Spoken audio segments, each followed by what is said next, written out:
आज की हमारी कहानी है पुस इन बूट्स।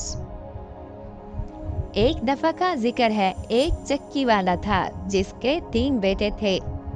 इसकी वफात के बाद उसने चक्की अपने बड़े बेटे को दी, गधा दूसरे बेटे को और बिल्ली सबसे छोटे बेटे को दी जो इसका लाडला था।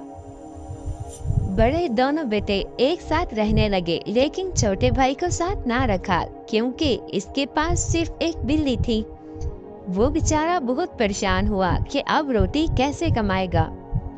एक दिन बिल्ली ने इससे कहा, परेशान ना हो, मैं तुम्हारी रोजी का बंदोबस्त करती हूँ, बस मुझे एक जोड़ी बूट और एक थैला ला दो।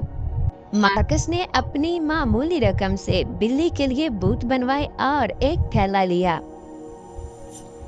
चक्की के करीब खरगोशों का इलाका था। बिल्ली ने वहां जाकर कुछ सलाद पत्तों को थैले में रखा और खरगोशों को पकड़ने लगी। खरगोश थैले में दाखिल होते और बिल्ली इन्हें पकड़कर अपने मालिक को देती। एक खरगोश खाने के लिए रख लेती और दूसरा बादशाह को तोहफा भेज देती। एक खरगोश खाने के लिए रख लिया और दूसरा बादशाह को तोहफे में भेज दिया। बादशाह ने तोहफा कबूल किया। वो खरगोश पकाया गया तो बादशाह की बेटी ने भी वो खरगोश खाया जो उसे बहुत पसंद आया। बादशाह की बेटी शहजादी को वो बहुत पसंद आया और वो बहुत खुश हुई। उसने कहा कि बिल्ली को अच्छा सा करीम का कप दिया जाए। अब बिल्ली रोजाना खरगोश पकड़कर बादशाह को देती रही।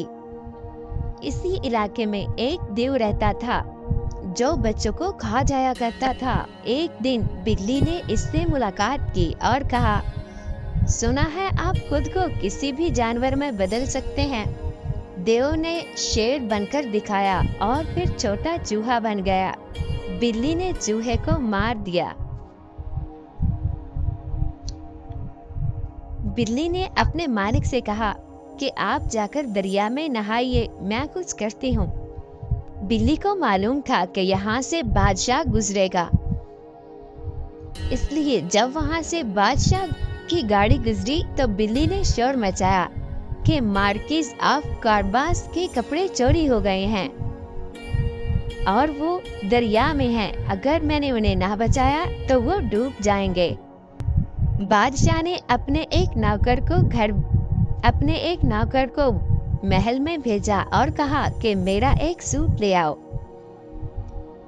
नौकर सूट लाया तो बादशाह ने वो सूट बिल्ली को दिया और बिल्ली ने वो सूट अपने मालिक को दे दिया।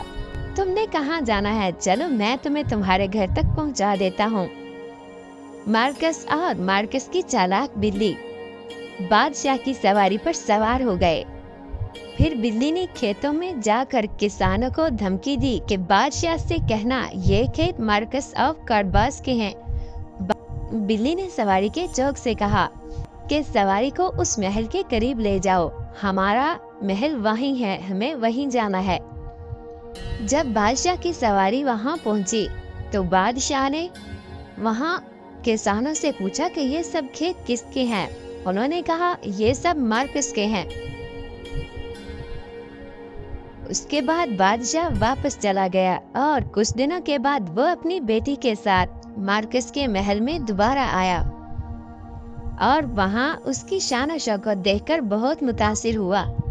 दरअसल ये सारे महल और खेत उस देव के थे जो कि मार्कस ने अपनी चालाक बिल्ली के जरिए हासिल किए थे। बादशाह ने अपनी बेटी की शादी मार्कस से करवा दी। आखिर में चक्की वाला बिल्ली का बहुत शुक्रगुजार हुआ और बिल्ली को कभी भी चूहे पकड़ने की जरूरत ना पड़ी। इसे हमेशा अच्छा खाना मिलता रहा।